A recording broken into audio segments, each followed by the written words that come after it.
Schrijven is een oude verworvenheid van de mensen, of ze het nu met de rechter dan wel met de linkerhand doen. Frater Ferrerius in Tilburg kijkt naar een leerling die het links doet. Vroeger mocht dat niet. Zo'n jongen kreeg dan een schrijfband van Noyon om, die de pols belette om te draaien, terwijl een schouderkoord de pen in de goede richting moest houden.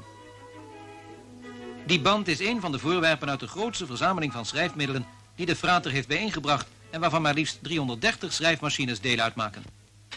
De Morse-sleutel leidde tot de manier om een letter tegen papier te slaan. Deze machine uit 1870 sloeg de letters onder de rol aan. De schrijver zag ze niet.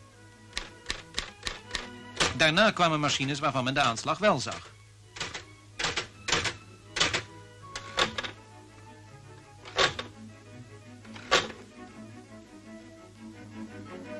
Zeer vindingrijk was de shuttle-machine, waar men verschillende lettertypes in kon plaatsen.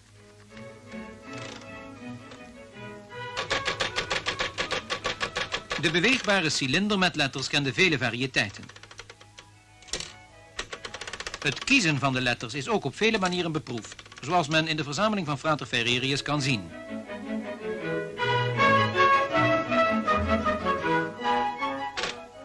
Vernuftig, maar langzaam ging het bij deze machine, die de corresponderende letters op de cilinder voor het papier bracht.